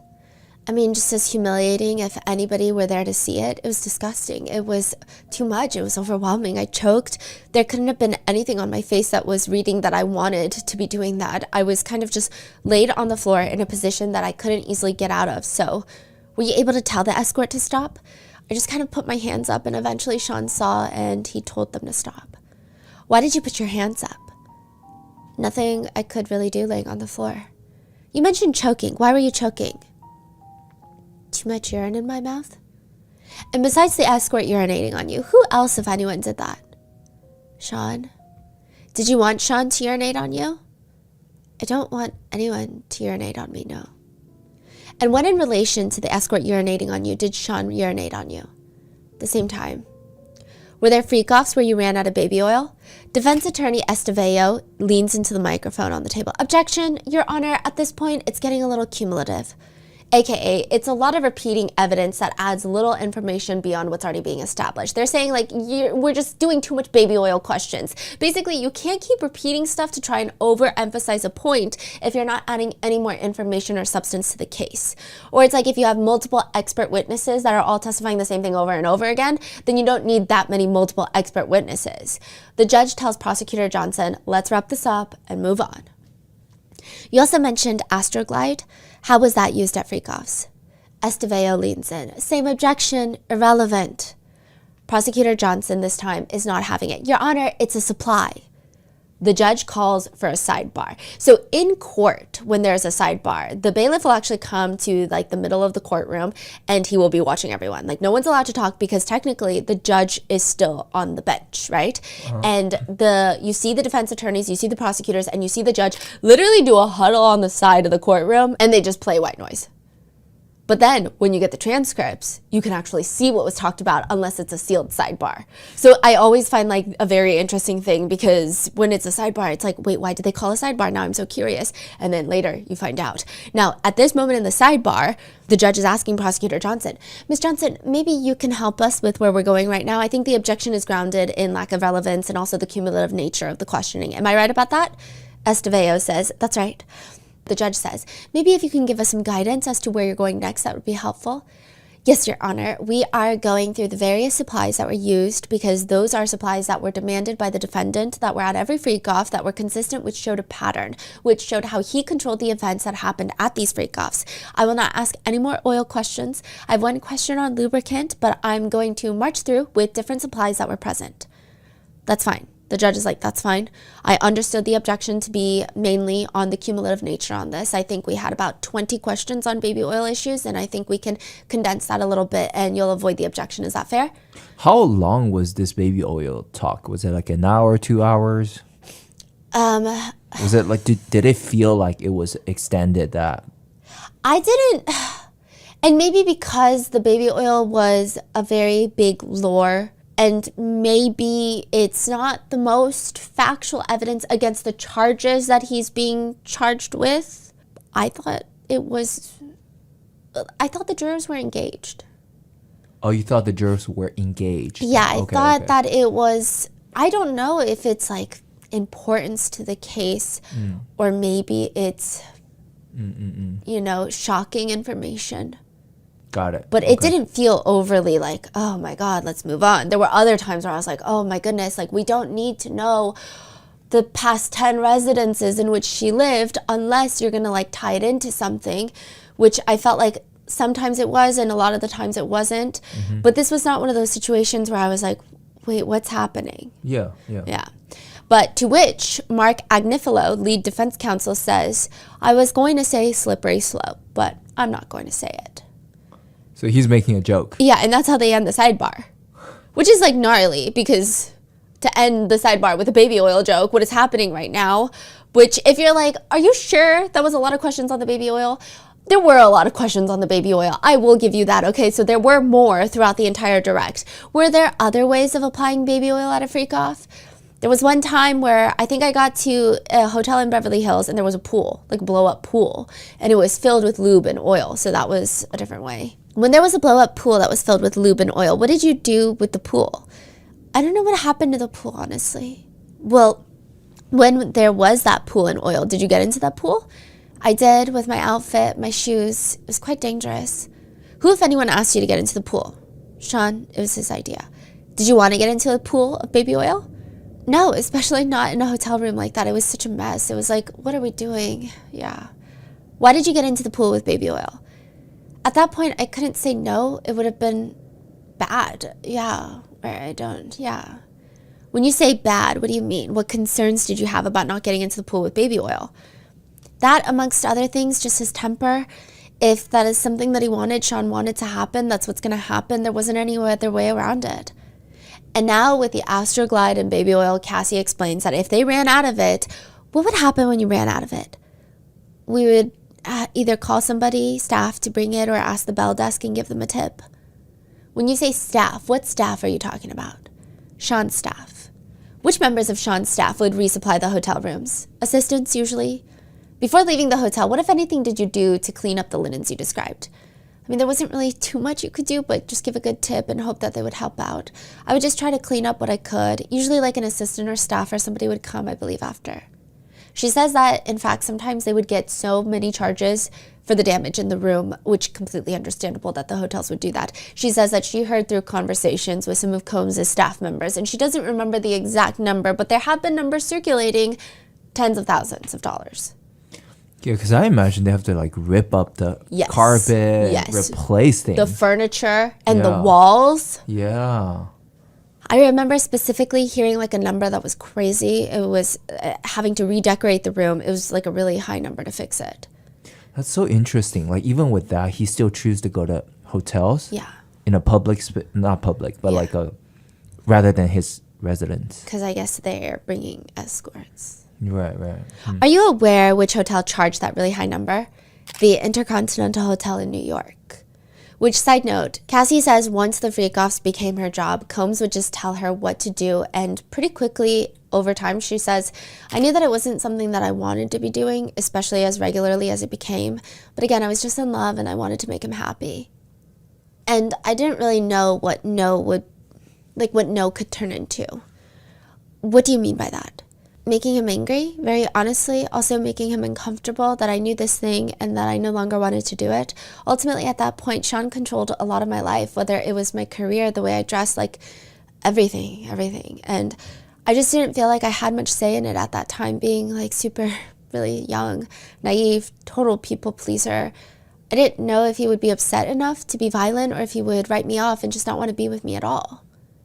Eventually, Cassie says there's the element that she was scared that there was also so much blackmail material. She basically felt like, quote, if I didn't do it, that it would be hung over my head in that way or that these things would become public. Which, from my angle and perception, it looks like Combs is shaking his head lightly, which I feel like he does this often when he wants to either show the jury that he doesn't believe what she's saying or a strong like, no, this isn't what happened. It's like a very like, now, why would she say that?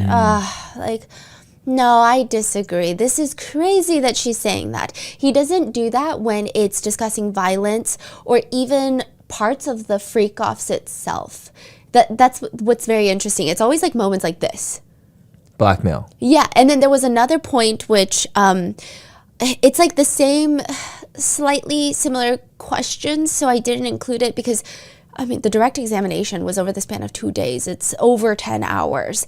But in one point, she says, like, he has a lot of resources. Mm-hmm. And, like, he was just shaking his head no. I wonder if that has, because it's so related to the RICO charge and trafficking, maybe blackmail. And so he's just shaking his head lightly. And she says initially that these videos were recorded on like small tape-filled cameras. And then eventually it morphed into iPhones, iPads, computers. They were recorded on both Cassie and Combs's devices, which sometimes they would later watch the videos together. Cassie says, I would watch them with Sean afterwards usually when we were having intimate relations, but I also, if I saw them and I was on my own, I was deleting them. She says if she sees a video on her phone, she's erasing it. She's asked, why did you delete the video that you found on your devices? It's humiliating, disgusting. I never wanted anyone to see me like that. It just was not okay for me, and I felt like it was just tossed around, like the idea of it was tossed around like it was nothing, like objectifying me and putting me in these really compromising, gross positions with strangers that She says that she would frequently ask Combs to delete the videos on his devices, especially because so many assistants, staff members just constantly have access to his phone and his computer, but he would just threaten to blackmail her with them whenever he was upset about something. She says, quote, he just wanted to hurt me. How frequently did he bring up the freak-off videos to you? Once is too much, but several times. Cassie says that she was so scared that he would be mad enough to put them out, and then I would have to answer to my mother. Like, I just feared for my career. I feared for my family. Just embarrassing, all of it. It's horrible and disgusting. Like, no one should do that to anyone. It could ruin everything that it worked for. Just make me look like a slut. I would be shamed. Like, I wasn't supposed to be on those videos. She's saying, like, she didn't even want to be there. The leverage of having an incriminating or derogatory, humiliating video of someone telling them they're going to release it if you don't behave the way that they want you to, or whatever the case may be, it was just always like that. Like that was a big part of our relationship. She says, for example, they went to Cannes Film Festival, and this was in her lawsuit, but on their flight back home, it was a commercial flight where there's a lot of other people nearby. Combs was clearly upset with her of a fight that they had in Cannes. He pulls up his laptop and starts playing a video. It's a video that she thought she deleted of a freak-off. Oh, yeah. And he essentially, it's insinuated that he forced her to watch it the entire way back. She said when they landed in New York, they ended up going to dinner and they had a freak-off. She said, honestly, at that point, whatever was going to make him not be angry at me and threatening me, I was willing to do. Yeah, I just didn't want to feel scared anymore. And one thing, he made me feel like it was something I was good at. That was on top of the fact that he was violent with her. Like, the violence was always in the back of her mind. Interestingly, she testifies that the conversation about freak-offs happens around the same time that the relationship starts getting violent. So it's relatively close together. She's asked, why did you agree to a freak-off? And, okay, this is where I do think that Cassie is trying really hard to be honest. Because there are moments like this where she's so candid and she just says, that's a great question. I wanted to make him happy, I was in a really significantly mature relationship that I don't think I was prepared for now when I look at it. But yeah, I loved him. I didn't want him to think that I thought anything bad of him for it. I just wanted to make him happy. She says that the best thing that she could do basically was just try to disassociate during the freak-offs. I just felt like it was all I was good for to him. I just felt pretty horrible about myself. I felt disgusting. I was humiliated. I didn't have those words to like put together at the time, like how horrible I really felt. And I couldn't talk to anyone about it. So she had to use drugs during every freak-off to disassociate and numb herself. She said it would be a range of ecstasy, marijuana, ketamine, GHB, sometimes mushrooms, just whatever there was, later cocaine. And it was always Sean providing the drugs at the freak-offs.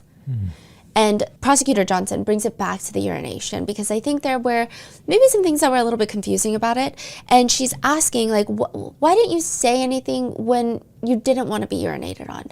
She says, I mean, in that moment, I was squeamish immediately and high. And in the moment with this man, I mean, that's what happened.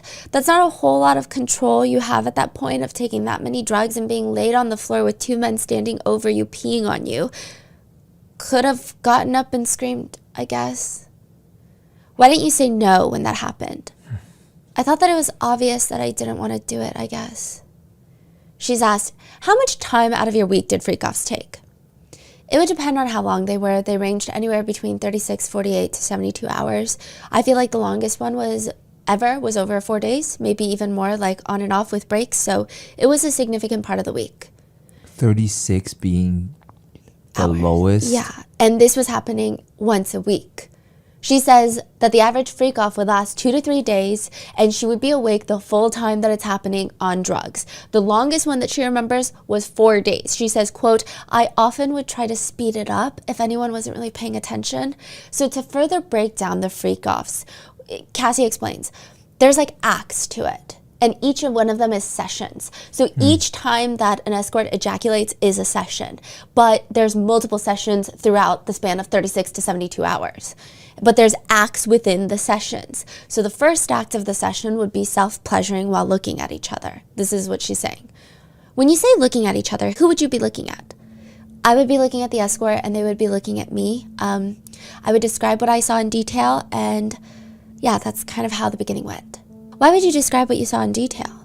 That's what turned Sean on. That was his fantasy. So yeah. How did you feel about describing what you were doing in the masturbation step of the session?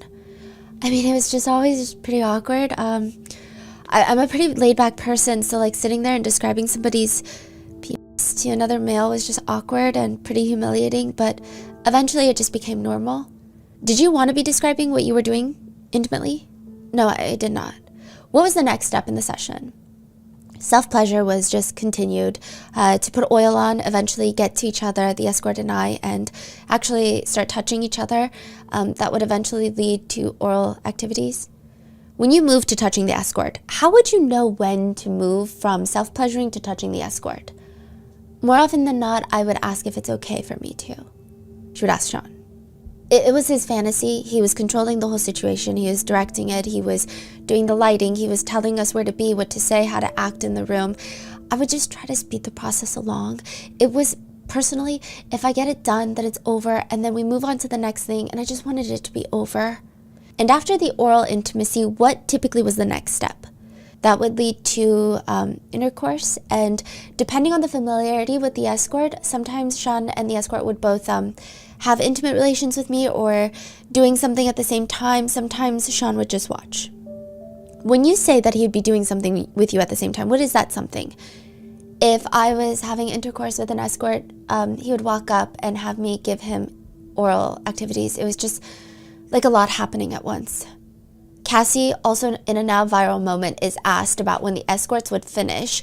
Usually they would finish like wherever Sean instructs, and when it was okay for them per Sean.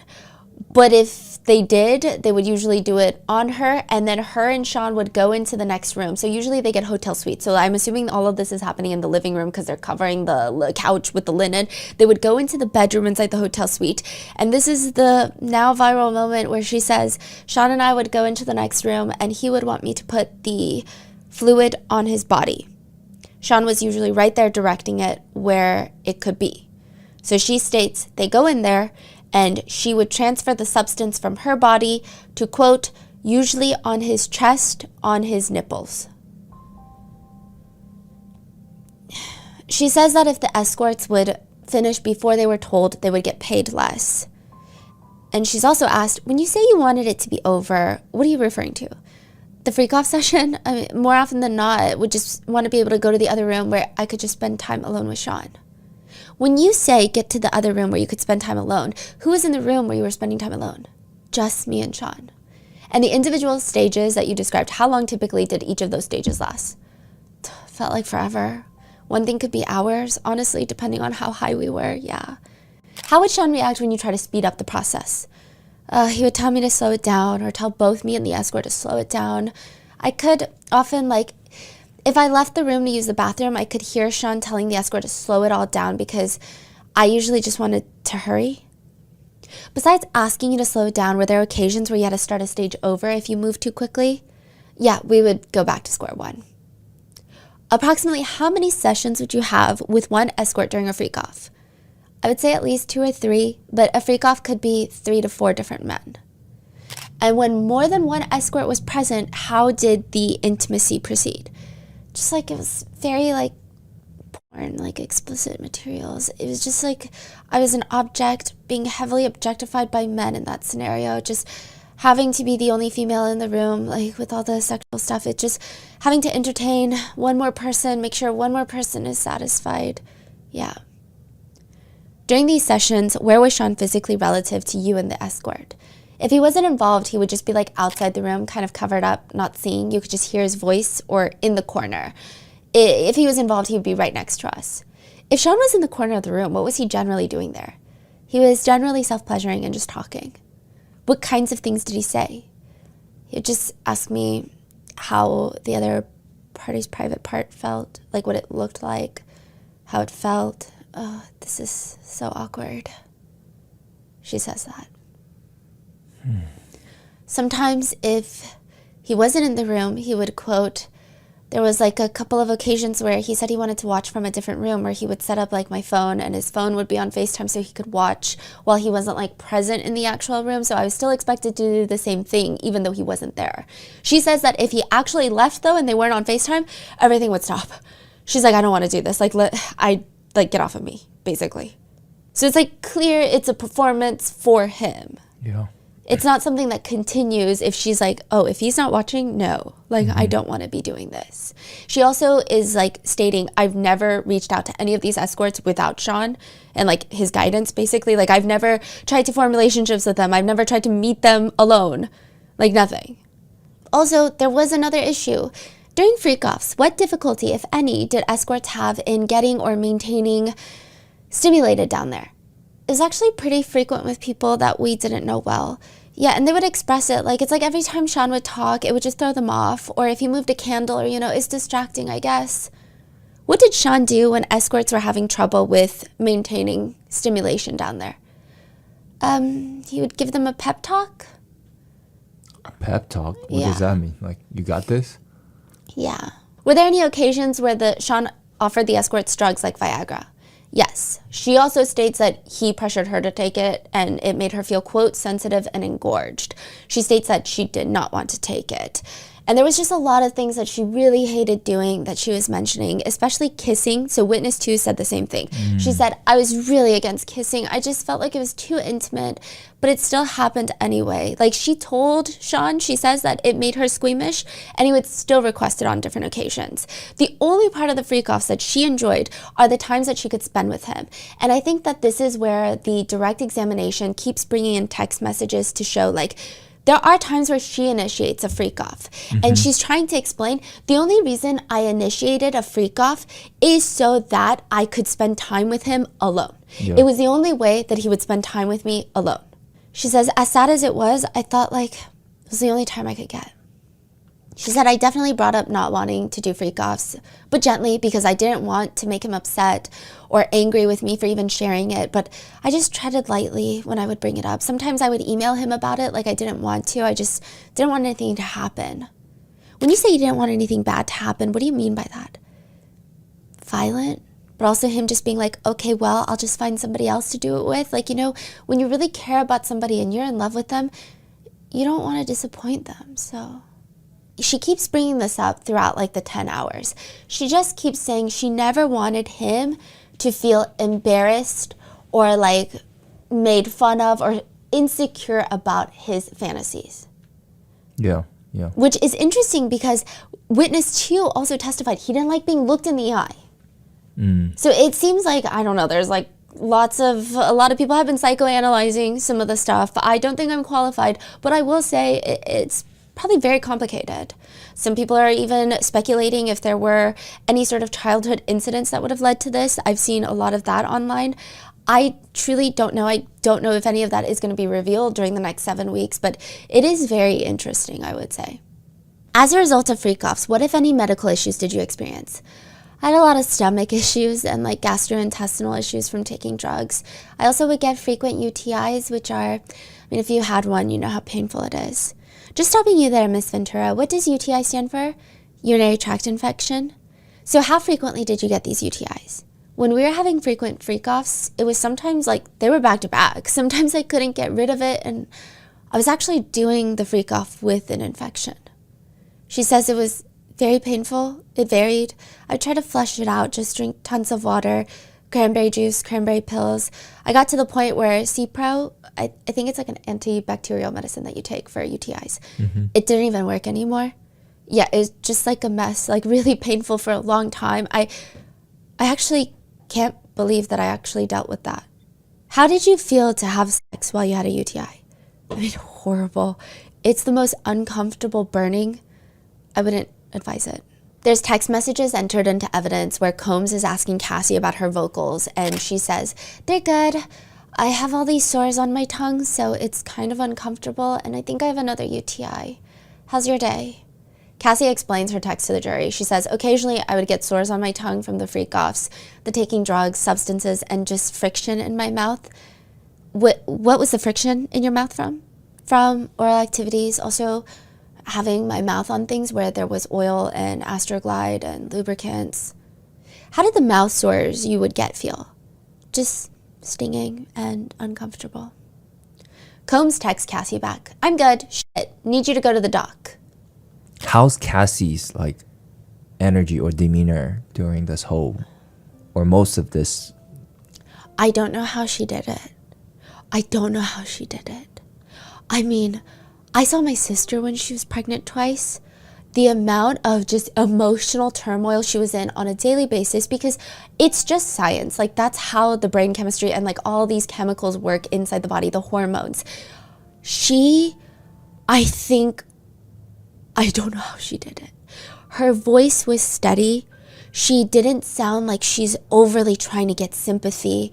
She didn't sound like, woe is me. She didn't sound angry. She just sounded like, I'm about to tell you guys genuinely how I felt, and that's all I can do at this point. Like, that's the feeling I got. It didn't even feel like she was trying to convince the jury of one thing or another. It just felt like, I am going to answer the questions as honestly as possible. And there would be moments where she would be asked a question and she would start her answer, and then she would say, I'm sorry, could you repeat the question? And so I heard some people saying, maybe it's pregnancy brain, right? But when I was watching her answering a lot of these questions, it felt like she, in certain questions, maybe went back to that time period. And then, I don't know if maybe she's having flashbacks. I mean, physically, she doesn't look like, oh my God, I'm so traumatized. But it just was interesting. Like, it seemed like she was in the moment. There were also other times where, I don't know why this like made me so sad. She was talking about the Intercontinental Hotel and just how Sean was dragging her. The way she describes it is so emotionless and very like, it is what it is. Like, he was just dragging me and kicking me. Yeah. Like, it's very like, it is what it is. That is what happened. I would say there's a lot of times throughout where her voice shakes or she grabs a tissue, but there's twice when she gets very emotional. One is in the direct and one is actually in the cross, or like the redirect. But she said I had PTSD episodes. I know Sean was concerned that I was having seizures, sleepwalking quite a bit. In my mind, my body was telling me that I needed to just chill out. A text message thread from June 15, 2013 is entered into evidence. In it, Cassie texts Combs, "Your sex makes me high. No, like literally, I feel like I took a painkiller, LOL." During your relationship with Sean, who did you want to have intimate relations with? I wanted to have intimate relations with him. Did you want to have intimate relations with escorts? No. But after that, Combs responds back in the text, "Dope, I was thinking about a freak off, but I need to be focused." She responds, "LOL, I've been thinking about one too. We were pretty focused last time, just has to be the right people or person." She says that this just was the normal way to respond when he brings up freak offs. She never wanted him to think that she didn't want to do it. Approximately how many freak offs in total did you have with Sean? It's impossible to know. Hundreds? She says that, yeah, the violence, the blackmail is also scary, but she just desperately wanted to be loved by him. She says her voice is relatively the same throughout the direct, like I said, but maybe it's the word that she uses, and I don't know if maybe I just relate to it for some odd reason. She said, "I really fell in love with him. I traveled with him everywhere. I was in the studio. I was just like a little shadow." Cassie says immediately on dating, Combs just starts ripping into her appearance. She says he would say anything from, "I look too Mexican with my hair like that," to, "I needed to have my nails done a certain way." I mean, he would clown my chipped nail polish and dirty sneakers. That was like a thing, but appearance was very important to him. My appearance. It varied on what he wanted me to dress like depending on what was going on. Some days he would want me to be really sexy and be his woman, and then other days, I could be on my tomboy looks and stuff like that, but he was very involved in it. You mentioned your nails earlier. How did Sean say he wanted your nails to look? He preferred them to be white. So I know some of you guys didn't get the context when I said Tenny Garagos, the lead defense attorney, had white nail polish on. And I do think that Nicole Westmoreland, if I'm not mistaken, either it's like a baby pink or it's white. They've got white nail polish. Mm-hmm. She says he preferred them being white from the beginning of our relationship. They just always had to be done for sure, but specifically during the freak-offs, like white or French tip. In the lawsuit, she states that the white, he liked the contrast from usually the black male body parts. What else, if anything, did Sean say he wanted you to do with your physical appearance? I mean, we had discussions about breast implants and just tons of conversations about my body. There'd be comments about working out or just keeping my shape a certain way when there wasn't much there to begin with. So with her 10-album deal with Bad Boy Records, Cassie says, and this is clearly verifiable, she only releases one album, and even from a public perspective, her career, she was on a high with Me and You, and then she gets signed with Bad Boy Records. She says it feels intentional. She feels like every day she was just doing busy work that would keep her in the studio. She's making hundreds of songs. None of them are getting released. It's like he's stalling her career. He's making her full-time job freak-offs. She's saying music wouldn't come out, but also I would get a lot of opportunities that I would come through that I was told not to participate in, be it a modeling campaign, which was something that I actually did before music, or a runway show. Those are things I just had to say no to, and Sean advised her to say no. So this is just stalling her entire career. I mean, she's even asked very candidly in the direct, "Why did you not release another album during this time?" And she just leans into the mic and she goes, "You're asking me?" Cassie testifies one of Combs' managers, who is also managing her, told her that he's managing her with one hand tied behind his back. The manager couldn't do anything about it. Yeah. So her whole life is just preparing for a freak-off, doing her nails, getting a wax, getting a tan, getting all the supplies, the baby oil, getting the hotel, finding the escort, making sure that Sean approves them, then participating in the freak-off, and then recovering from the freak-off. I mean, that's a whole week. And this lasted more than a decade. Yeah. And there are public figures that's actually being seen all the time, but nobody knew for a decade. There were actually gossip columns that called her a gold digger. They made it seem like, she was an aspiring musician, got with a billionaire, and then is now just living the good life. She said emotionally after the freak-off, she would just feel really gross and really empty. And so she would just take lots of opioids because, quote, "I didn't want to feel what was actually going on in my mind, in my real life, in real time. It was just an escape for me." And it's just crazy that she's on the stand testifying, and there would be, like I said, Combs would have different reactions. Sometimes he's like glasses on, staring at the evidence screen. Sometimes he's like jotting down like he's doing math homework. Sometimes he's just stoic like a statue, leaned back, watching her. Other times he's turning around and mouthing to his mom, "I love you." Which, side note, Janice Combs has an intense vibe, like I said earlier. She's tiny, terrifying, but the whole time that Cassie is testifying, or a good chunk of it, she's leaned forward, elbows on her knees, intently staring at Cassie, listening to every word. And you know, I heard a lot of public say, like, I'm just saying, my mom, no matter how much she supports me, I don't think she could hear stuff like that. She would be crying. Something would happen. She can't just be like staring down the person on the stand. Mm-hmm.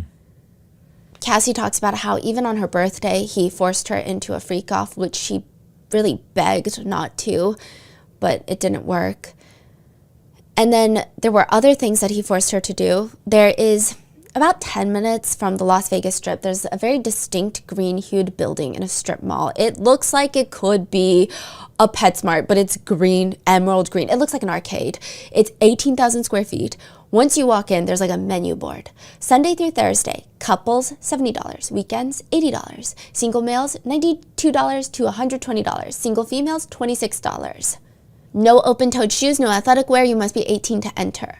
Once you get inside, there's like a few interesting rooms. The most interesting being called the shadow room, where you just see silhouettes of people moving and doing things. It is one of the older, more well-known sex clubs in Las Vegas called the Green Door. Cassie testifies that she was taken to these sex clubs, and sometimes they would bring escorts, and he would also watch at these clubs, and she just did not want to be there at all. Oh, and then another point that I thought was important was, this is what I mean by I feel like she's candid.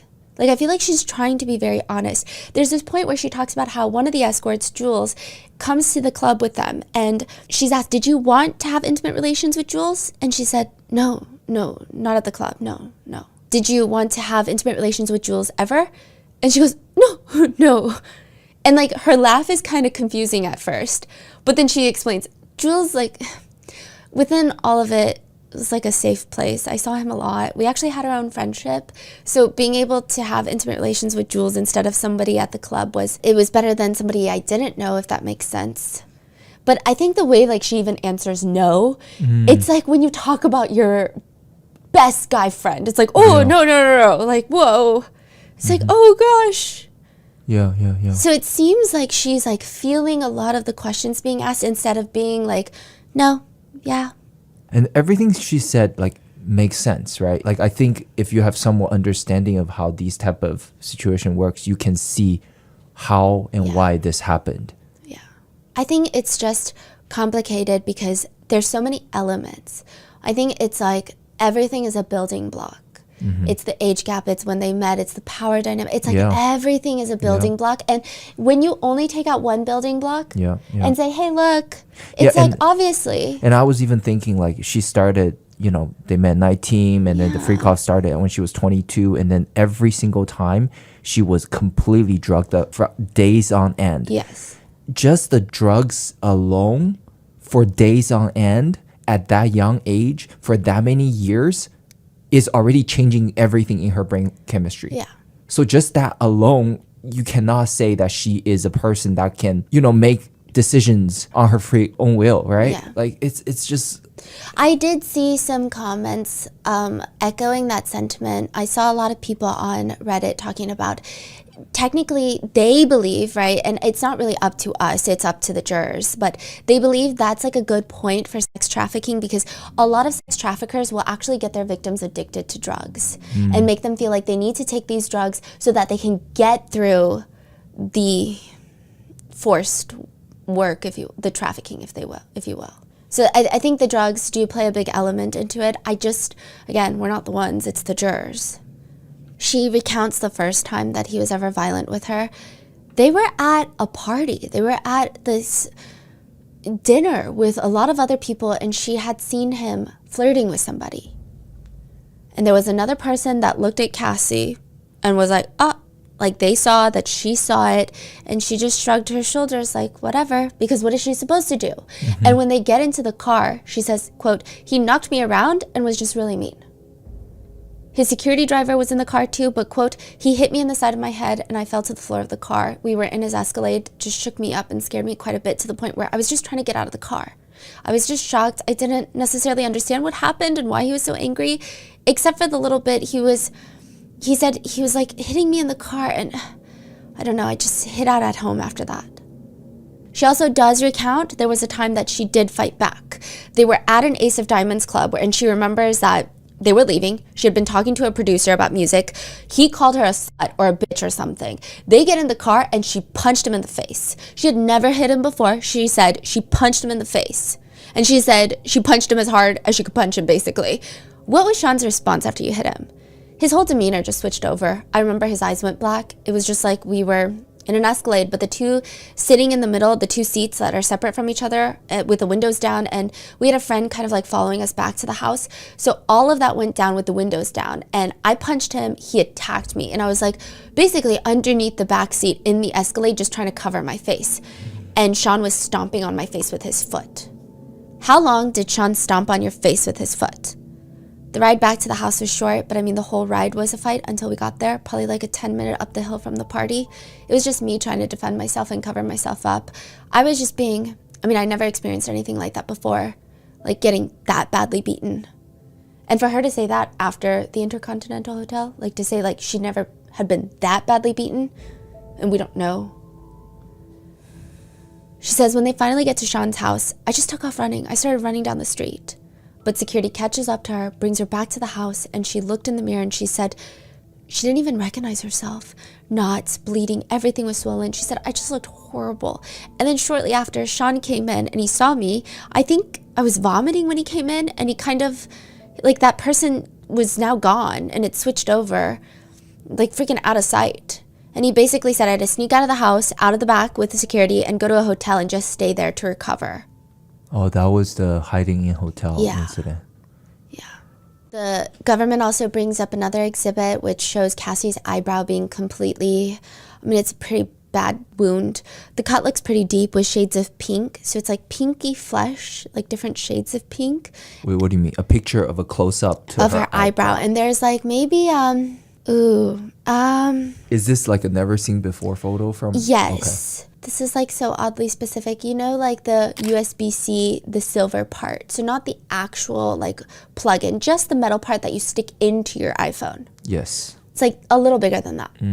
And there's like pink flesh, and it's like slightly different colors of pink. And then in the middle, it's almost like black. So it's a very deep wound. And it looks bad. And it's deep enough that she went to a plastic surgeon's office in Beverly Hills to suture it. And it's just evidence of one of the many violent fights that she had to endure during all of this. There were other times they were supposed to go to Canada. She was not packing. She had fallen asleep, and then he basically threw her and she hit her head on the bed frame. And when that picture is shown, Alex Fine, Cassie's husband, is looking and staring at the Combs family. And it's like, I think I would feel the same way of like, look at the picture. Like, look at what he did. Like, I would imagine it would be like, look at what he did. And I want to see if this is normal to you. I would want to know their reaction of like, if you have no reaction, is it because this happens all the time? Is this what you guys are just used to? But what's crazy is that I looked over and it wasn't a member of the Combs family, but it was a friend of the Combs. And he's like asleep. Like full, I'm talking like REM sleep. Like head on the table type of sleep? Yeah, he has like his elbow on the ledge of the pew, and like his face is resting on his hand, and his eyes are closed, and he was dozing off. And so I just imagine if Alex Fine is looking at that, I just imagine that's a lot of emotions. Cassie sends a picture of her eyebrow to Combs in a text message, which is also entered into the exhibit. But he responds, "You don't know when to stop. You have pushed it too far and continue to push. Sad." Cassie responds, "Just say sorry. Have some sympathy. I came in saying sorry and I didn't even know I deserved that. You could care less if I was okay." She still has a permanent scar on her face from that, and she covers it with makeup. How many times has Sean been violent with you before? Who knows? And clearly, security for all these people working for Combs, according to Cassie, they knew. She says D-Rock, one of the security guys, he cried once when he saw her with a giant golf ball-sized knot on her forehead and black eyes. Cassie says Sean Combs even held one of her friends off of her 17th floor balcony, just like held her over the balcony. She says she saw it and said, I saw him bring her back over the railing of the balcony and then throw her onto the patio furniture. Even Carrie Morgan, who is Cassie's best friend of 17 years, they got into an altercation. Sean Combs allegedly hit Carrie Morgan on the head with a wooden hanger, and Carrie Morgan and Cassie had a falling out because of that. And so it's just like, Cassie's testifying that everything in her life is controlled by him. He would rent her homes near his home.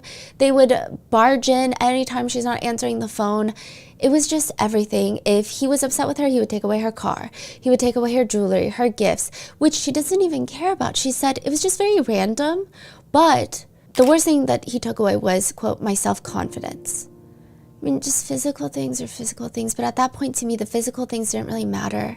I really just wanted his approval. She said, I mean, the greatest and most complicated and greatest examples are the abuse, because like, I also felt at certain times when I knew that it wasn't even about me. And yeah, like make the wrong face and the next thing I knew, I was getting hit in the face. It was like, you know, if I wasn't smiling at him the way he wanted, if I just looked a certain way that he didn't like, maybe I was a brat or something, like he would let me know I need to fix my face or watch my mouth. That was like, those were the things that were said in our relationship quite often. Fix your face, watch your mouth, or you have a slick mouth. Now, there was another exhibit that was entered in by the government, which is a text message between Sean Combs and Cassie, where he says, he's just asking for another freak off. And Cassie responds, that is all we do, and I'm just getting back on track. I'm sure you can call Kim or something.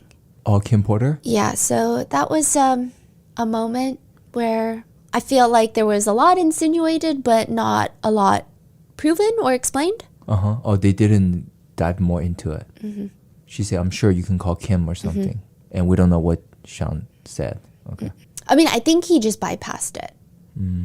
But like I'm saying, there was not a lot confirmed in the sense of like, okay, there were allegations by certain bodyguards and people that were speaking out to the media that were inside sources and close sources of the Combs family and team. And they had mentioned that perhaps Kim was also part, whether willing or unwilling, to these activities. So that text message was interesting. But eventually, August of 2018, the two finally do break up. Cassie just couldn't do it anymore, and they finally have a closure dinner in Malibu. Cassie was already seeing her husband at the time, Alex. They were no longer dating, her and Sean. This was just closure, and it was nice. She said he was just being really nice, playful, laughing, kind of romantic vibes, sort of. But we were just normal, laughing. It ended with him bringing me home, and yeah, that was it. We went inside. Went in the living room. He came in, pretty usual, nothing weird, and then he raped me in my living room floor. How did you physically react when Combs raped you? I just remember crying and saying no, but it was very fast, so.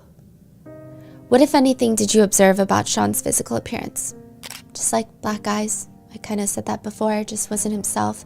The laughing and like all the things that were happening before that was not there. And it was just like somebody taking something from you just without. You said that you cried. What did he do when you cried? He continued. I don't even know if he noticed, honestly. He continued, finished, and then he got up and left. After the R word in your living room, were you intimate with Sean again? I was, once more, but by choice. Can you explain to the jury why you agreed to see him again after the assault? We've been together for over 10 years. Like, you don't just turn feelings off that way. We were very connected at that point still.